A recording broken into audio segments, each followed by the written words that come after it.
The skeletal system. Did you know there are 206 bones in the entire body? There are 6 functions of the skeletal system. 1. To promote movement. 2. To store minerals. 3. To provide framework and support. 4. To promote blood cell formation, red blood cells, white blood cells, and platelets. 5. To provide leverage for the skeleton. 6. To protect internal organs. There are 3 divisions to the skeletal system: the axial skeleton, appendicular skeleton, and articulations. The bones of the skeleton are actually complex dynamic organs that contain osseous tissue, connective tissue, smooth muscle tissue, and neural tissue. Osseous tissue is the supporting connective tissue. Osseous tissue is usually separated from surrounding tissues by a fibrous periosteum, and the inner bony surface is considered the endosteum. The histological organization of mature bone. Bone matrix is calcium phosphate, accounting for nearly 2/3 of the weight of the bone, and 1/3 of the weight of the bone is from collagen fibers, which contribute strength to the bones. Bones contain 4 cells. 1. Osteocytes, which are mature bone cells that maintain bone matrix. 2. Osteoblasts, immature bone cells that secrete organic components of the matrix and build bone. 3. Osteoprogenitor cells, stem cells whose division produces osteoblasts. And osteoclasts, multinucleate cells that secrete acids and enzymes to dissolve bone matrix and break bone down. Osteocytes. Mature bone cells are osteocytes. They make protein and mineral content surrounding the matrix.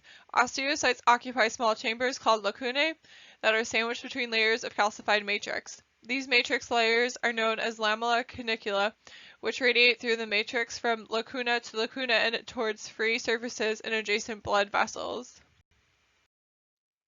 Osteoblasts are cells that are cuboidal in shape and found on the inner or outer surfaces of a bone.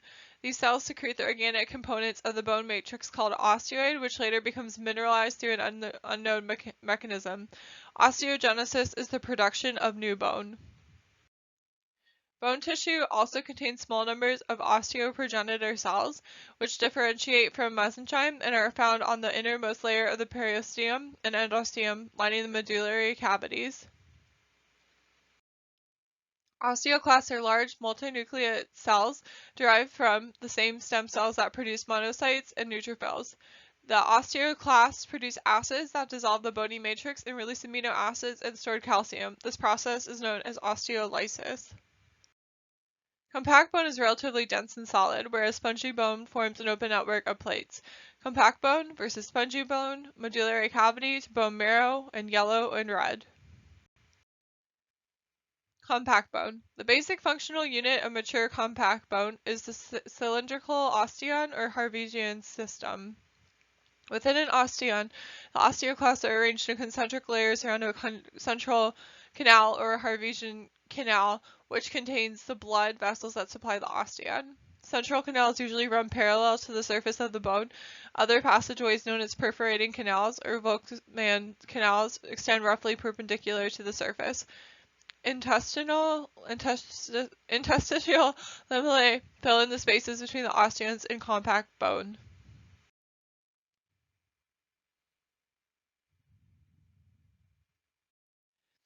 The epiphyses are 2 ends of the bone, separated by a tubular diaphysis or shaft.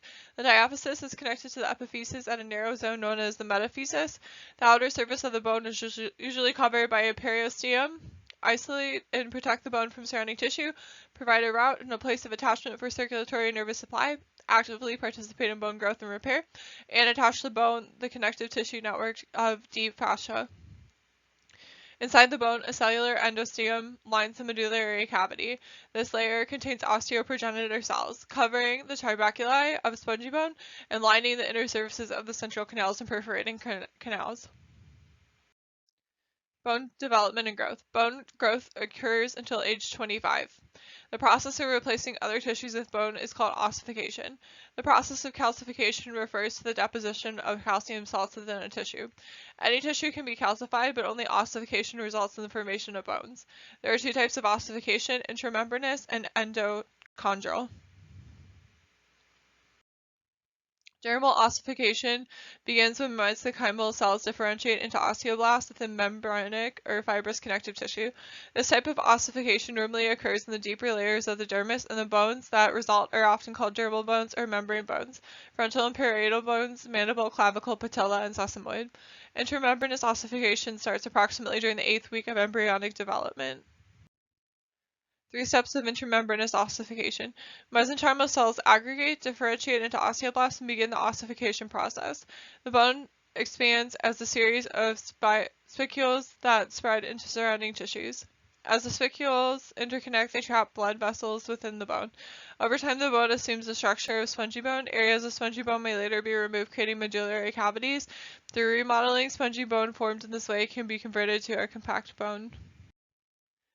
6 steps of endochondral ossification. Step 1. As the cartilage enlarges, chondrocytes near the center of the shaft increase greatly in size. The matrix is reduced to a series of small struts that soon begin to calcify. 2. Blood vessels grow around the edges of the cartilage, and the cells of the perichondrium convert to osteoblasts. The shaft of the cartilage then becomes unsheathed in a superficial layer of bone. Step 3. Blood vessels invade the central region of the cartilage. Fibroblasts migrate with the blood vessels differentiating into osteoblasts and begin producing spongy bone at a primary center of ossification. Bone formation then spreads along the shaft towards both ends. 4. Remodeling occurs as growth continues, creating a medullary cavity. The bone of the shaft becomes thicker and the cartilages near each epiphysis is replaced by shafts of bone. Further growth involves increases in length and diameter. 5. Capillaries and osteoblasts migrate into the epiphyses, creating secondary ossification centers. And 6. Soon the epiphyses are filled with spongy bone. An articular cartilage remains exposed to the joint cavity. Over time, it will be reduced to a thin superficial layer. At each metaphysis, an epiphyseal cartilage separates the epiphysis from the diaphysis. 6 steps of appositional bone growth. 1. Bone formation at the surface of the bone produces ridges that parallel a blood vessel. 2. The ridges enlarge and create a deep pocket. 3. The ridges meet and fuse, trapping the vessel inside the bone. 4. Bone deposition proceeds inward towards the vessel, beginning the creation of a typical osteon. 5. Additional circumferential lamellae are deposited and the bone continues to increase in diameter. And 6. Osteon is complete with a new central canal around blood vessels. The second blood vessel becomes enclosed. Did you know? Osseous tissue is very vascular and the bones of the skeleton have an extensive blood supply. There are 4 types of blood vessels that supply osseous tissues. 1. Nutrient artery and vein. 2. Metaphyseal vessels, inner bone. 3. Epiphyseal vessels, ends of longer bone. And 4. Periosteal vessels. Bones are highly innervated by nerves also. Factors regulating bone growth. Diet, calcium, phosphate, magnesium, sodium, vitamins A and C, vitamin D, parathyroid hormone allowing for calcium absorption, C, thyrocytes, and growth hormone stimulating bone growth. Osteoblasts are creating more bone matrix than osteoclasts are removing. This is when bone growth occurs. Bones adapt to stress by altering the turnover and recycling of minerals, and heavily stressed bones become thicker and stronger, whereas bones not subjected to ordinary stresses will become thin and brittle.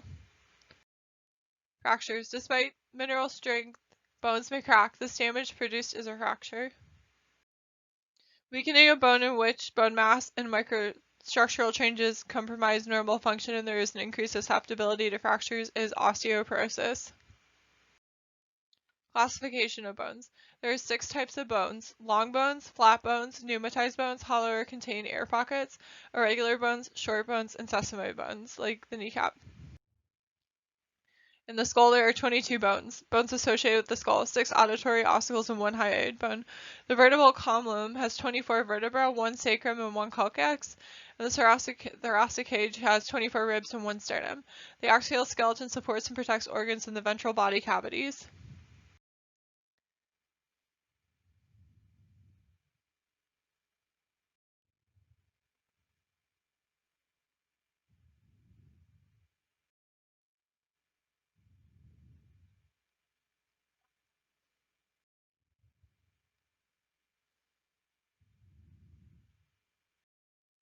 The skeletal system appendicular division. The axial skeleton has 80 bones and the appendicular skeleton has 126 bones. There are 4 pectoral girdles, 60 upper limbs, 2 pelvic girdle, and 60 lower limb bones.